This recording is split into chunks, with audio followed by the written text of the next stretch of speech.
waxaan maxkamadda si xushmad looga codsanayaa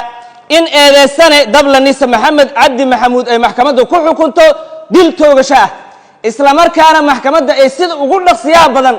uu qisaasto 4 qofood oo uu nafta dhaafiyay ninka ku sameynaya taagtaaga ee qoriga dadka ku qabanaya ee ku ceelceelinaya markii lala hadlana si bareer rasaasta ugu furaya ma istaahilo inuu ka sii mid ahaado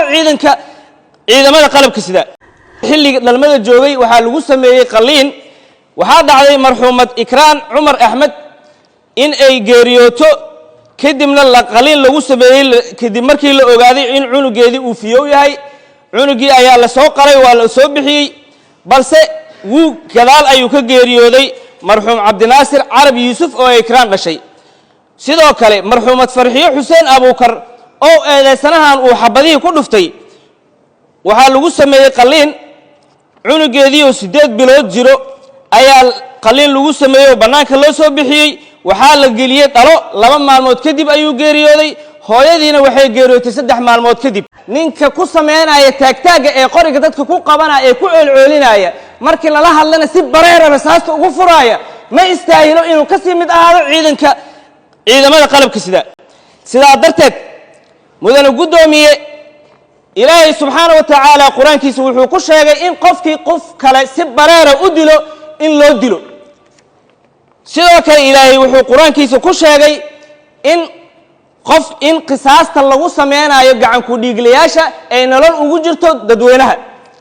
sidaa darteed mudane gudoomiye waxaan maxkamadda sharafta leh si xushmad looga codsanaynaa bacdama maxkamadda aan hor keenay marqaatiyaal goobjoog ka ahaa dhacdada markay dhaceysay بعدما محكمة أن هركني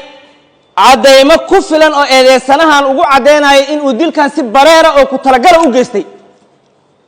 ولي بأفر قفاط وسن حريص درا ودلي وعن محكمة السحوش مالله وقعد سنة إن إذا سنة دبلنيس محمد عبد محمود أي محكمة كل كنت ديل توجشاه إسلام كان محكمة السيد وقول لك سياب بدن وقصاص أفر قفاط أو نفط الدافي وحصلها مرحبين تاس oo maanta aan si kaas aan u dilin oo si kama wax walba iga dhaceen ina idii dhawaatada u geysteen la xaltan ama maxkamad ka codsanaa horta meesha waa la joogaal buuxay qori aan sitaa hal xabad ka fakatay baadan gabdhaha ku dhaceen iyadoo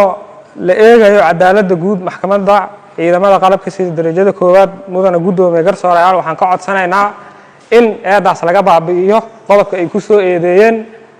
434 xeerka ciqaabta Soomaaliyeed maadaama ay cadeysa waayeen maxkamadana waxaan ka codsanaynaa in ay u wareejiyaan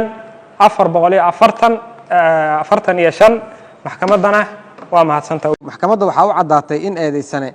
Maxamed Cabdi Maxamuud uu yahay dambiile gale dambiga lagu soo oogay waxayna maxkamadda ku xukuntay dil toogasho ah maxkamadda ayaana soo saari doonta xukun jideeyaha iyo habraacyada la xiriiro waa maasantiin